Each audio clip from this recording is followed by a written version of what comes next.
Right. Well, I think then we might as well start because we've got quite a few people already joining us as guest viewers. So, everybody, welcome to the first of the new season. Perhaps I can call it the new season of Melplash Show webinars.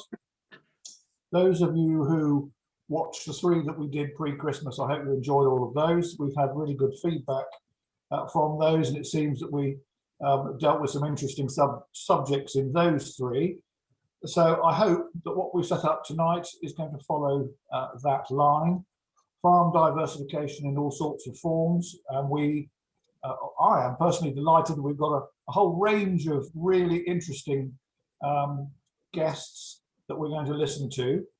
We're going to follow the same format that we did really in the previous webinars, in that I'm going to very quickly introduce our participants, and they will then do some more about them in their talks. They're going to speak for 5 to 10 minutes each on their experiences relating to their area of farm diversification. We're going to then hopefully get some questions amongst our panelists on their thoughts, what everybody else has said. You, as those viewing, will be able to send your questions in by going onto the chat icon at the bottom of your screen. If you send the questions in, I will endeavour to ask them of the right people. If you can give me a clue who you might be asking the question to, that would be helpful. But I might, of course, throw a fast ball to 1 or 2 others by asking the wrong question to the wrong participant. But anyway, we'll just see how we get on. So I'm delighted to welcome, in no particular order, Nick and Claire Bragg from Frogmary Farm at South Petherton. They have a wide range of diversification on their farm. Andrew Bailey from Burton Bradstock is going to be talking about his experiences with holiday cottages. Nick Finding from Dorchester, or just outside Dorchester, Martystown, is going to be talking about digesters. And then we've got one of my fellow directors of the show, Jo Sage, and her husband Clive are going to be talking about direct selling from the farm. So we're going to start off with Nick and Claire, and I'll ask them to do a little introduction about themselves and then launch into some of their experiences. Claire, Nick, over to you. Thank you. Good evening, and thank you very much, Nigel and the Society, for inviting us tonight to talk a little bit about our business. I just thought I'd give a small amount of history about Frogmary Green site first of all, and then we'll sort of lead through to where we are presently. So we started as a greenfield site back in the early 1990s, and slowly developed the site. And really that was all done around potatoes in the early years, but with the unpredictability of potato returns, we realized that trying to get a sustainable income out of potatoes was incredibly difficult. So we were approached back in 2014 by a group, an anaerobic digestion group based in Devon, to see whether we'd be interested in setting up a site here at Frogmary. Took a year or so to go through all the proposals and plans, but it's worked out very, very well for us. So from the early days to where we are now, the AD site means we're farming about 1,200 acres, also contracting another 1,200 to 1,500 acres on top of that, heavily into the environment, and a leaf demonstration farm as well. We've got several ponds that we've constructed, and also sorry, I was just thrown by the pictures that was on the screen. And also grounds and arboretum that we've slowly developed over the years as well. And along with the diversification, we've had spare buildings that have come available from potato cold storage, so they have slowly been developed into commercial and industrial let, and a poultry business that we set up back in 2009. We're now renting those chicken houses out to a local grower as well. Staffing wise, just on the farm, we're now employing 10 on the farm. That's really across the farming sector, HGVs, some looking after poultry, although there is a tenant in place, and also ground staff and garden staff as well. So I'll let Claire carry on a little bit more and talk about some of our other diversification as well. Good evening. We've kind of moved on from, we love the farming side, but we realise that other things are going on as well. And one of our little passions was about education. So we first had one of our local school visits back in 2003, and we realised just how much we actually enjoy it. So the education side has grown and grown and grown, so much so that we actually built a purpose-built room to be a classroom, which was the base for school visits. So we were having sort of 17 school visits a year that we were taking the children around to see the farm, the environment and all sorts of bits and pieces. But at the moment, with our current climate, our infant school has taken up complete residency of it. So I have to say the great enjoyment we get from them. So if it's a bit of a bad day in the office, you can walk outside and you can hear children shouting and screaming and having a damn good time outside. So that's actually been really good. From the education point of view, we kind of realise that although we think we're rural, there are a lot of people that actually don't know what goes on farms, where their food comes from and everything. So we went from showing people around the farm to saying, okay, let's get on and perhaps we'll try and cook it. So we had a fantastic idea of making use of redundant buildings or putting in a cookery school, which, if we're honest, when we look at it, we had a fabulous business plan that got together, but it never really came to be what it should be. So we tagged on a conference room to where we could actually produce all our local homegrown food to feed the conferences. And people kept on asking us, well, why don't you have a cafe on site? It would be lovely to have a cafe on site. So we took the plunge, most probably to start the planning about 2 years ago. And the time it's taken to actually do to make the cafe and get it going, we opened it at the prime time of the middle of a COVID pandemic. So we've been open, we've been closed, we've been takeaway, we've been open, we've been closed, we've been takeaway. So we're takeaway at the moment, but the takeaway is working incredibly well for us. So we're just adapting to what we've got. The cafe works exceptionally well with the arboretum that we developed 10 years ago. So now people can come to our site, come and have a cup of coffee, piece of cake, and then wander over to the arboretum and actually go for a walk, which is actually, we're finding is absolutely fantastic. And then we've kind of expanded it a little bit into the fact that we've got, as well as the arboretum, we put in a Wildflower Meadow. We created a little allotment, for want of a better description, at the back so that we can actually grow our food some of the food that goes through the cafe. And we've actually been growing flowers because we like to actually put quite a few edible flowers on our produce. And we got loads of comments from people asking if they could buy the flowers. So we went ahead and actually we employed a florist and we created a flower shop. So now we've got that working. But again, we set that up in the middle of the COVID situation. So currently we're doing a click and collect on that. So we set up our website so you can order the flowers you like, and you can come in at a set time on a Friday or a Saturday and pick up the flowers that you've ordered. So that's working quite well for us. On the back of the cafe, we've been trying to think of different ways to get people to us. So we've done things, as well as the flower margins, which was great success. We also did a pick your own pumpkin, which was good fun.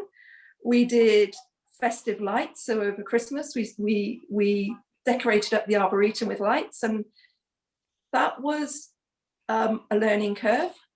We kind of thought that just a few people would come along, and I think the third night we had 2,500 people that came along.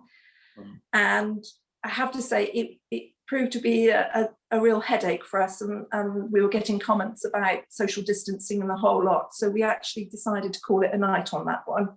But the positivity that we got back from it was fabulous for us. So we've got plans for next year, and we know how we're going to do it next year, so you learn each year how to do everything. We love doing Open Farm Sunday. We've done Open Farm Sunday since 2012, I think it is. And although it is hard work, it is exceptionally rewarding, exceptionally good fun. And just to hear people, they want to talk to you. They want to tell you what their grandfathers did, where they were in the farms, and all the bits and pieces. So we're kind of finding different ways to open up the farm to the public. I think the only other thing that we're doing at the moment is we've got a little shepherd's hut down by the ponds, which we're running through Airbnb. So I have to say, we're expecting now that the COVID restrictions are starting to lift, that we're going to get a few more bookings for that. So the period from July last year to September, October, when it's closed down, we were booked every day. So we were quite pleased with that. And then we're just kind of thinking what to do with the future. So we've done quite a few diversifications, and they appear to be working for us at the moment, which is all good news. So thank you very much. That was a whistle-stop tour around Frogmary. Yeah, I'm staggered how much you've managed to fit in since 2003. Extraordinary amount. We've already got some questions coming in. One of the first questions is, without the potato buildings, would you have been able to done it or do what you've done from scratch, or was it the fact that you had those buildings was the catalyst because you had the raw material? Yes, I would agree. It was the potatoes back in the early 80s, being truthful, that gave us profitable returns to be able to develop the farm and the buildings that we've got now, and then to be able to diversify. But I have to say, those buildings have gone through a multitude of uses. So they've been just a general barn, to a pack house for second quality potatoes, to a cold store. So we're always thinking about what markets are out there and what we can make best use of. One of the other questions is, how do you promote your business? Because obviously there's a great deal of number of strands that you've got, and so how easy is it to get to the people that you really need to get to? Because obviously collecting £2,500 for one each, 2,500 people on one evening is quite extraordinary. So where do you promote, and how do you do that? Well, we have our website, which we make sure that we're forever looking at, changing, updating to make sure that it's relevant.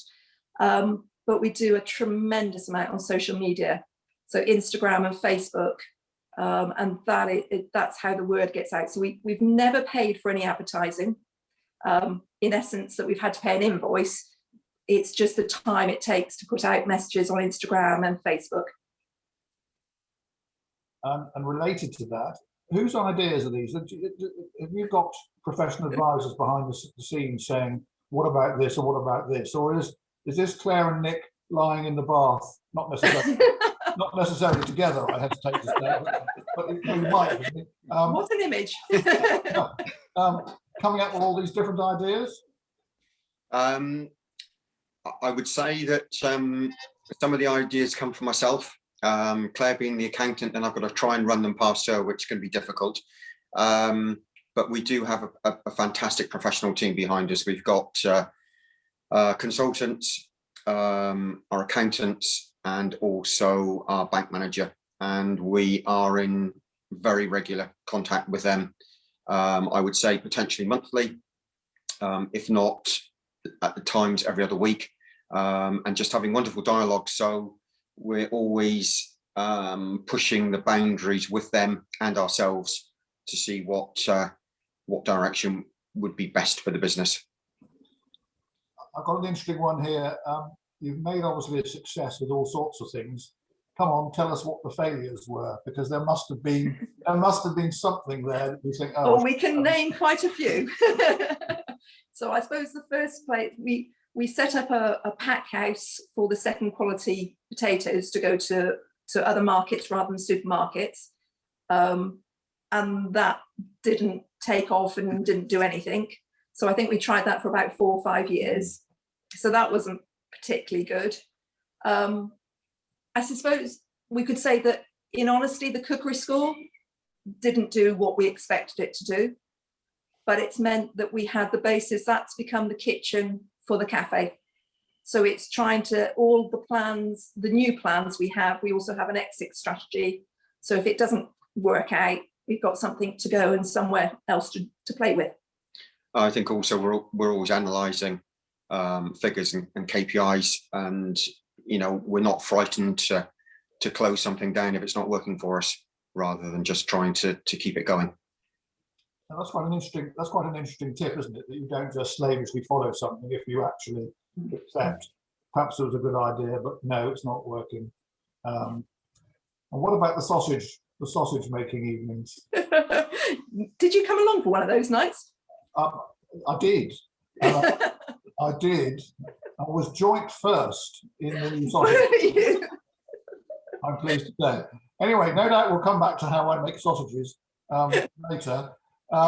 Claire, Nick, thank you very much indeed for your introduction. We will come back. I'm sure there'll be other questions when we chat about things generally. Is there any, for our other panelists, is there anything that you want to ask now, or should we leave that till later? If not, we'll go on to Andrew, because conveniently, talking about reusing buildings, we can go on to Andrew's talking about his holiday cottage ventures. Is there anything else that anybody else has got a burning desire to ask Claire and Nick at this stage? If not, Andrew, holiday cottages. All right. Well, good evening, everybody. Again, thank you for being invited to speak and talk about what we do at Graston Farm. But perhaps should just start off again with a bit of background. The fact that I moved here to Graston Farm at Burton Bradstock in 1977, moving from Staffordshire, where my family had farmed for many generations, but came to a farm which was just being run as a beef farm at the time, but very quickly set up a dairy herd, which I would say has been the foundation to whatever we've done here since.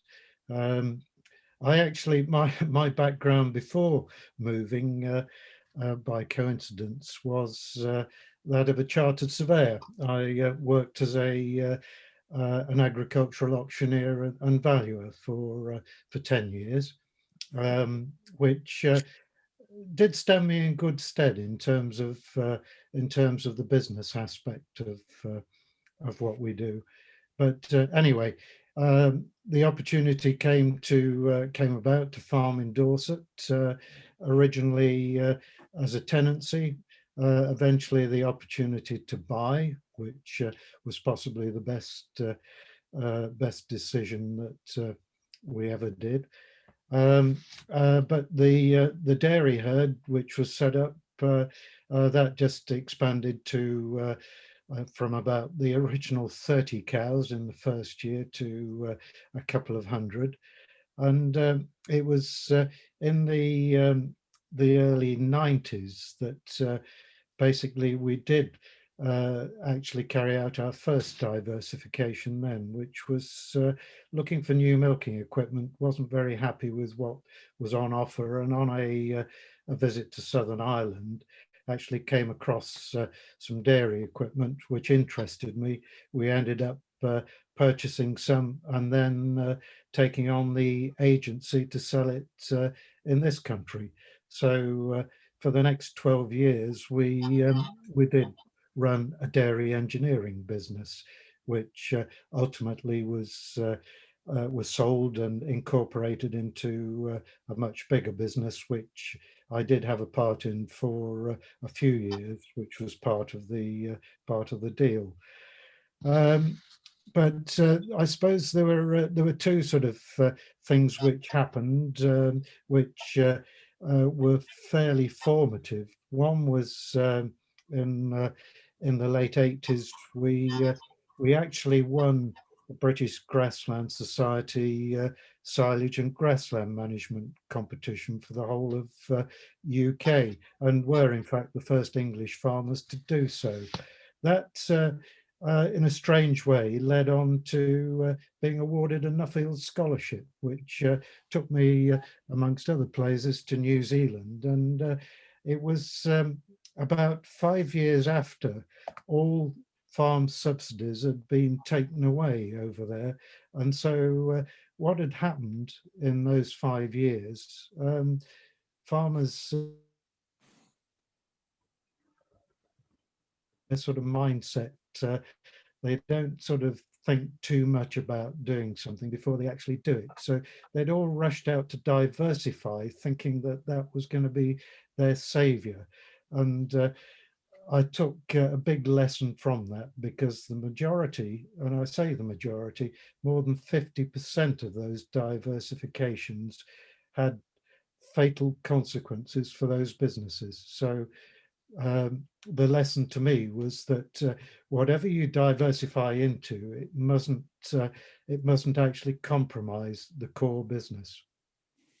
So anyway, going on from there, we'd also, alongside the dairy equipment business, were selling, installing, maintaining slurry, farm waste equipment, and also barn equipment, cubicles, mattresses, that sort of thing, which we still do.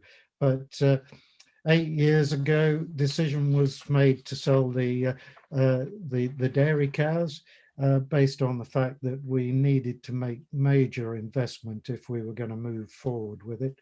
And all three of my sons were doing or involved in professions which seemed to be paying an awful lot better than farming, ranging from doctors to geophysicists to airline pilots. And anyway, as a result of that, we had, and I think we've got a photograph here, possibly. We decided to make the dairyman's cottage into a holiday let. And if my, I think there should be a photo coming up there, but anyway, no, wrong one. Number one we want. I was surprised if the dairyman was living there, Andrew, but I don't know what's happened there. It's not number one on my list anyway. But anyway, we did decide to convert that into a holiday cottage, which did require a certain amount of investment to make it suitable. But in the meantime, we actually started looking at the old barn, which had been sitting there for 40 years, with me thinking, wouldn't that make a nice house? But no, that's what it eventually turned out like. I don't know what's happened to the original one. But maybe we'll get there. But anyway, we're going backwards, but we'll get there. Yeah, don't worry. So yes, looked at this old barn. So first thing was employ an architect, and he drew up plans, applied for planning permission, etc. And during that period, while this was happening, something came along called a rural economy grant, which I dare say some of my colleagues this evening actually participated in that. But anyway, we were encouraged to actually apply, even though tourism wasn't regarded as a priority. But nonetheless, through speaking to various advisors at DEFRA who were part of this scheme, then they encouraged us to apply. So after about 12 months, we eventually got a response which said, sorry, but we don't think it's a strategic fit, to quote. So I was pretty annoyed, because by that time we'd spent 30,000 on the plans and planning application. So I thought, well, okay, we've got one hand telling us that it should be okay, and then someone else telling us no. So I spoke to our local MP, who immediately wrote to Owen Paterson, the then Minister of Agriculture. And the next thing I knew, I'd got some lady based in an office somewhere in Lincolnshire, I think it was, employed by DEFRA, but she was being instructed by Whitehall to actually help me with an appeal, which ultimately was successful. It only paid for about 13% of the total cost, but nonetheless, it was worthwhile having. And the exercise of actually applying for this grant focused the mind in terms of what we were trying to achieve, rather than just converting an old barn into more cottages. Then, in fact, we had to actually think about what were we going to be offering at the end of it? Was it just more holiday lets? Was it just going to be based on displacement of demand for other holiday lets in the area, or were we going to offer something really different? So we actually turned it into what we called the Graston Farm experience. Now, I'll come to that part a bit later once we've actually gone through what we actually did. But I don't know whether it's possible to get some of the photographs up now. Hopefully, our technological wizard behind the scenes might be able to do something. I did put them in order on the presentation I sent through, but I mean, that's what we ended up with. I don't know whether we can actually see what the original was, because there's quite a contrast. It would have been number 2 on my list that I sent through. That's it. So that's what it went from, basically, and it also involved taking some older portal frame buildings down to create gardens for these cottages.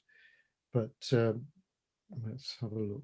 Yeah, so that was the other side of it. And if we possibly move on to the next one, then you'll see where we actually got to.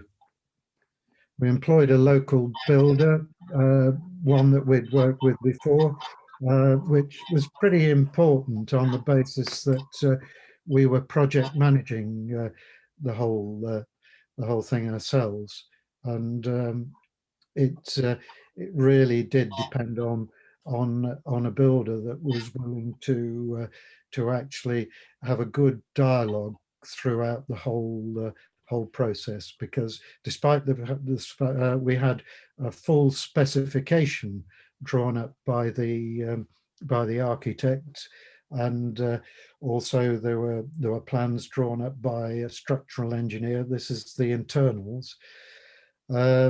Then obviously there were amendments, there were alterations, different ideas that got incorporated as we went through the whole 20 months of the process. So we can possibly have a look at one of the few other photos that I put. One of the questions, or 2 questions have come in already, which is the same thing. Andrew, what size? The question is, what size do you think is the best size? Is in your experience, should we be forming 2, 3, 4-bedroom cottages, or how is it? What do you think is best for you? Where the demand is? Well, basically, we they were all set up as 3. That's, well, this is I'll leave that one in place for a minute, but we thought to start with that the way that we could split up the barn, it was actually going to make 4 very spacious 3 main bedroom cottages.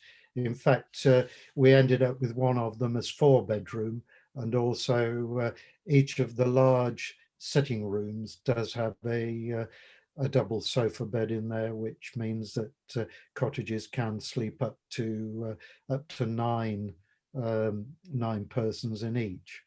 But we thought immediately we'd completed that we should have varied the size. As it's turned out, it hasn't actually made too much difference, because what we did do was put interconnecting doors between two of the cottages. So in fact, we can have large parties in those two, but also we find that we get large parties that take all 5 cottages, and because they're all adjoining, they quite enjoy it, and they actually prefer it to taking on a large house, mainly because when grandparents want to get away from the screaming grandchildren, they can go and have some peace back in their own house, or where sort of daughter doesn't like someone's brother-in-law or whatever, they can escape and so on. So it actually works quite well in practice. But with sort of related to that, the questions come in. Where do you market? Do you market through a company professionally, or do you do it yourself, or how do you get your customers? Right. Where, well, and a supplementary to that, where do they come from? Well, I think we have one of the final photographs I've got possibly might explain that. But basically, we decided from day one to set up our own website. I suppose initially based on the fact that, and that's just the front page of our website actually, but we decided that we needed to sell a story to our visitors, and going through an agency, that's quite difficult. But apart from anything else, then they seem to charge a nominal 25% as well. So thought, well, yes, we'll do this ourselves. But we did actually by chance come across a gentleman who lectured in tourism and hospitality at Leeds University, and he came and stayed down here for a weekend before we opened, and he actually gave us quite a few tips on marketing, and also put us in touch with a one-man web designer who actually majored in sustainable tourism. And we felt he came up with a very imaginative website, which appears to have worked very well for us. We do try and make sure that we give it a good refresh every year. And as Claire said, we try to make sure it's kept up to date all the time. And also, more important, we've got a very, very good online booking system, which makes life extremely easy for us. Related to that, Andrew, question come in, occupancy rates in the winter in particular, or off season, what would you think, or what's your experience? Off season is something that we're trying to improve on. I would say annually we're about 65% occupancy, which we did budget. Did our original budgets on 50% being conservative, so we are ahead of budget, and it is improving year on year. So we're quite happy with that. The only thing that we did 18 months ago was to put the cottages on Airbnb to try and fill those winter months, or more of the short breaks during the winter months, and that has actually worked quite well. And surprisingly, does seem as though, I have to be careful what I say here, but it seems as though people are willing to pay more on Airbnb actually. And do you get a lot of repeat business? That would now represent 50% of our business. That's very, very interesting. Claire, Nick, you've got obviously your shepherd's huts, and have you got a lot of repeat business from those? To be fair, we've only been going since July, So we've So had limited one- chance then. yes, one or two that recommended. So we've had stepchildren and brothers and sisters coming, but it's still early days. Okay. Andrew, I'm mindful of the time, and we've got quite a lot more to cover. So perhaps I will thank you at that stage, and we'll come back later on. Okay. So we've gone from cookery schools, shepherd's huts, holiday cottages, and all sorts of other things. So Nick Finding from Dorchester, a completely different diversification commentary. Nick, over to you. Okay, has our technician managed to get the video going? We're hoping technology, we're moving with the times, that Nick's produced a video. Yeah. We're hoping that we can watch the video with Nick's commentary. Yes.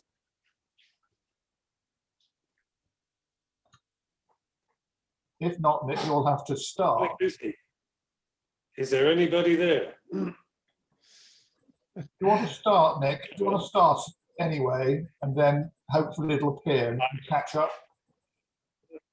Can do, I guess, but obviously it will be a bit weird and out of sync in terms of anyway. Bit about you, perhaps, to start. Yeah. Okay. So I'm a second generation tenant farmer. So my duty in life was to take it and further it, I guess. And I managed to persuade my kids to not persuade at all. My kids have chosen, like Andrew's, to find wealth and opportunity elsewhere. And currently we have one in Singapore and one in California with their family. So we haven't seen them for over a year now, sadly. And nor have we seen my granddaughter, who was born almost a year ago now. So, and yes, we've gone into, the core business was farming up until about 2002, when we made my first change, and we went into a joint venture farming opportunity. That's what we created, and brought 4 farmers together to essentially drive down the cost of production. And that's been extraordinarily successful. There's nothing like being able to share problems as well as benefits. And that's still going today, only with one less person. And then round about 2010, we started thinking about other opportunities. And I learned that the Dutch of Cornwall needed renewable energy for Poundbury. And as they were my landlords, we thought, myself and my partner Hamish Picken,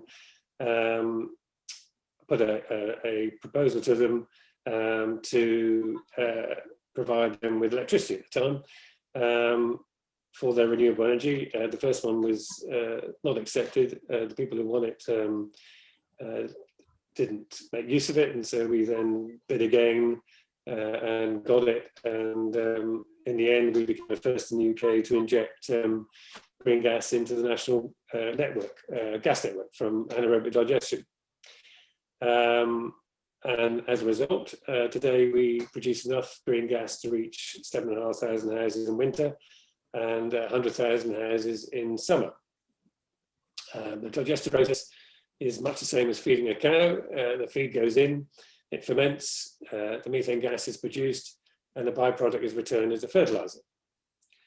And it's JV Farming, the joint venture we set up in 2002, that supplies all the feedstocks to the energy plant.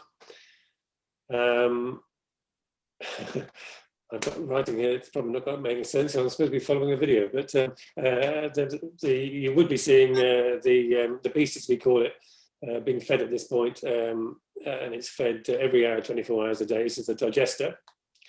And you were going to see inside and see all the biogas produced, but maybe not.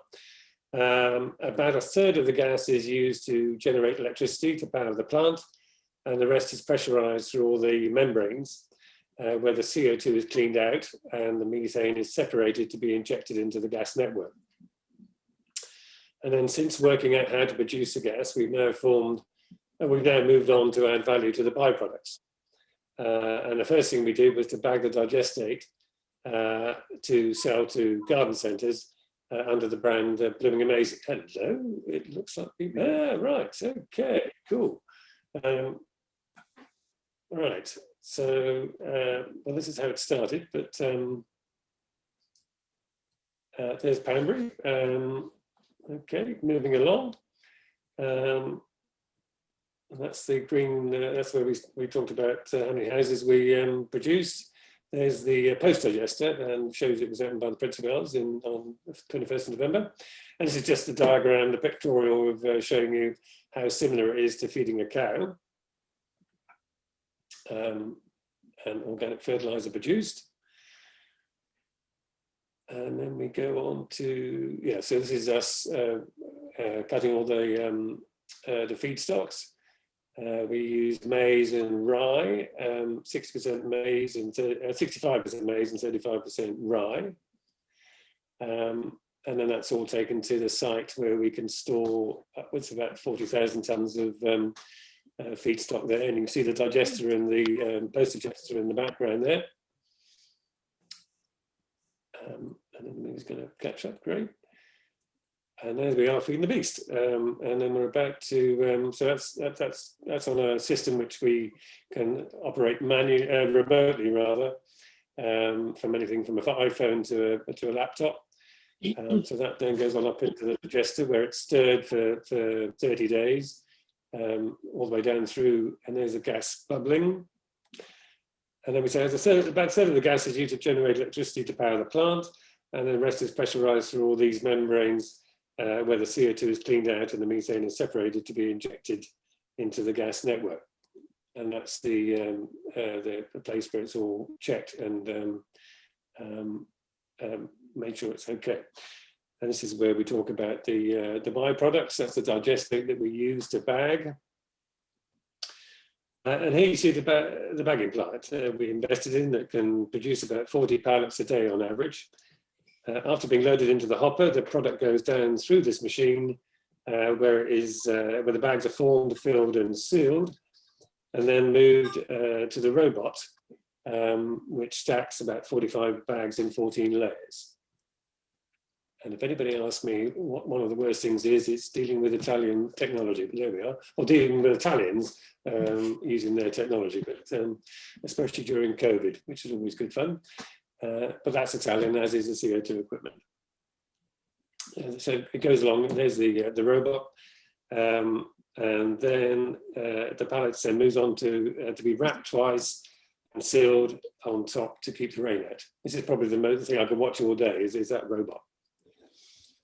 We're now in nearly 250 garden centres throughout the UK, and have so far more than doubled output year on year since we started distributing in March 2018. And COVID for us was actually quite helpful because more people took to their gardens, and some of the usual products were struggling to get raw materials. So lead times became lengthy, and our sales went almost 50% last year. Whereas we started, when we started, we sold single pallets here and there. The last last year 7 pallet orders, and now this year they're buying full lorry loads, as you can see. It's been a fascinating learning curve for us, as has all of it, but taking a product to market has been a highlight for me. It's involved a lot of marketing, show stands and some prize winning, but the best prize has been to be consistently in the GTN best-selling garden media products pop charts, as we call them, and we got to #1 in fact last Christmas. Here you'll see we're #8. And our latest joint venture investment has been capturing the CO2 that we were venting, and are now selling to the food and drink industry. And I'll let it catch up, sorry.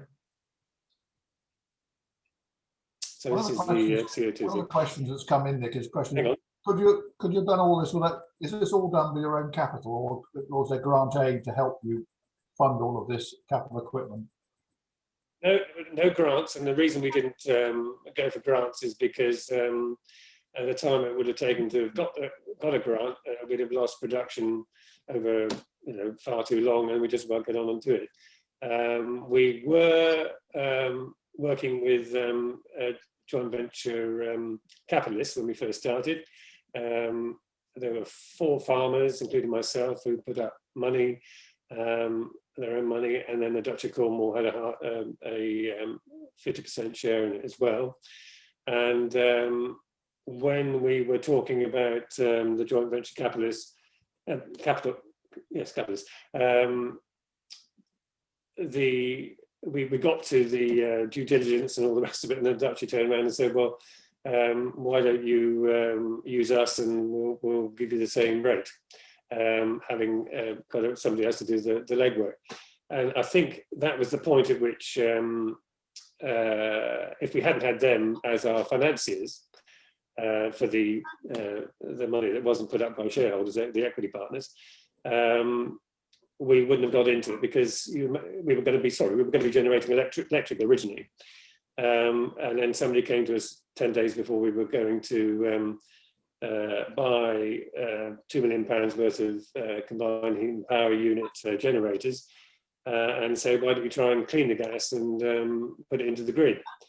And so no venture capitalist would have wanted to be the first in the UK to do something, and then also be the first in the world to use the technology. So the Duchy were happy to put the money, the farmers were happy to put the money up and take the risk, but the venture capitalists wouldn't have done. Nick, I think that's fascinating. I told you when we had our little chat the other night that these things have a habit of just running away with you when we're well ahead of time. So I'm going to ask, thank you for that. We'll come back depending how much time we're left with. Yeah. Joe, Clive, perhaps less high tech or less capital included. Definitely less high tech, that's for sure. I mean, most of you know us anyway, but we started off very traditional farmers. We sold our finished lambs and beef at livestock market until about 1997, and then at that time we were topping the market every week, really, for a very low price. So we thought we'd start trying to sell our meat direct from the farm. And this was about the same sort of time that the farmers market movement started. We got some lambs back from the abattoir and used a local butcher's facility to cut and pack our lambs ourselves. And our first farmers market was actually Poundbury, and we sold out within a couple of hours, which was absolutely fantastic.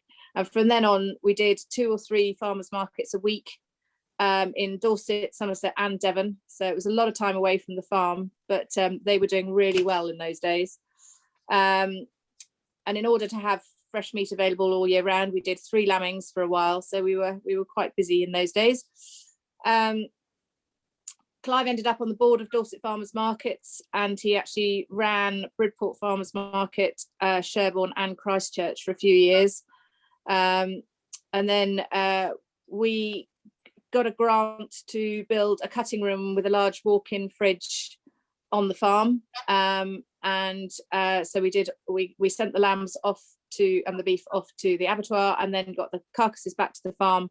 And we did all our own preparation by employing a butcher here on the farm, and we did all the packing and things, because our butchery skills, although we can do a bit, isn't up to professional standards. So we employed a butcher, which is quite a large expense, but it was definitely worth it. Then the food festival started up, and we expanded to do those and agricultural shows all through the summer. Adding value to our meat by making our own burgers and sausages was definitely the way forward, and that's how we made most profit. And our cooking, as some of you will know, is always attracts a huge queue. I think in Melplas show it is it's quite you have to time it right if you want one of our burgers. Anyway, we did well at those shows for a while, and then the recession hit. The farmers markets began to get less popular, so we gradually stopped doing the weaker ones. The summer months continued to be profitable, but during the cold, wet winters, the footfall fell, and the markets became non-viable for us. So ultimately, you need to sell all the cuts from whole carcasses. But hotels, restaurants and farm shops we supplied only wanted the prime cuts. So instead of treading water at this time, we took the decision to stop the farmers markets and supplying catering and retail outlets, but we continued to cherry pick the best shows and sell direct from the farm.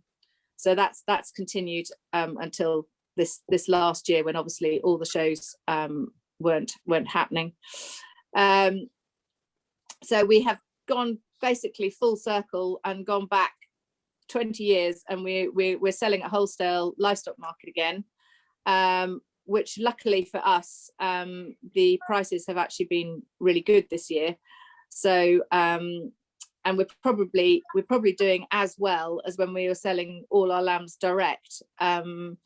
By the time you put in the price of butchering the meat and packing the meat and delivering the meat and the price of the pitches at some of the shows and things, so it hasn't been too bad for us. Obviously we're doing some direct sales as well from the farm. We were very relieved to get a Brexit deal, and I think that has helped enormously. And as well as I'm hurrying through this because I know we're short of time, but just as well as the meat business, we were also one of the first farms to get a solar farm on 30 acres, which we did in 2012. We actually started producing electricity from that, and we were very particular that we wanted to still be able to farm the land. So our solar panels are high and we can graze underneath the solar panels and still get a fairly good crop of grass underneath those. And our solar farm is considered to be one of the neatest and the best kept in the country. So we're quite proud of that. I also continue, I work as a chiropractor from my clinic in the farmhouse as well. So that's us in a nutshell. Well, Jo, that was a real quick canter through. And that's what you wanted. I'm really grateful because we are short of time. So it gives us an opportunity to pick up some of the questions that have been put in. This one is to Nick Finding. Nick, question is, given the amount of fossil fuel it takes to get the crops to the digester, how much more electric can you produce from the digester than just fueling a generator? I hope that's... Well, that's a question. Yeah, I can't actually answer that straight off the cuff. I do know that producing gas, so that site was originally rated at 2 megawatts, 2 megawatt site, and now it's over 5 megawatts, 2 megawatts electric. If we'd done electric and now we're doing gas, that's about 5 megawatts, and we are regulated on all the diesel and the kilometres we run the feedstocks. So because we have to work to an environmental sustainability equation. And we are one of the lowest in the country. I hope that sufficiently answers the question that was raised. I do know the questioner there, so I will make sure subsequently that he feels his question's been answered. Question, Jo, for Jo and Clive. Do you contract butcher for other farms? We have done in the past, but we tend to end up tidying up after them. So we're quite particular now. If we do let other people use, but we prefer to. Sorry. Yeah. I mean, we have a couple of people that use it regularly, but not on a large scale. No. Yeah. Question for Andrew. How do you deal with the health and safety aspect of visitors staying on a working farm? Quite tricky, because part of the Graston Farm experience I spoke of does mean that we would normally, in non-COVID times, be encouraging children, families to interact with what might be going on the farm, but we do, always have a few hand-reared lambs about for them, and hens, calves on milk, that sort of thing. But the problem is actually controlling the access to the rest of the farm. And 4 years ago, we did have an unfortunate incident where, having given directions to someone, they decided to go completely the opposite way and have a nose inside the buildings, and actually stepped into a slurry channel which just happened to be full. Fortunately, they did take it in good heart once we'd hosed them off, but it did actually reinforce how careful we have to be. So we now have signs everywhere. We have gates that are padlocked, and also we're very careful with our T's and C's, both on the website and in the guest book, which is in the cottage. Similarly, Claire, Nick, public access to your farm, is that an issue to you? To be fair, we've divided it out just a little bit.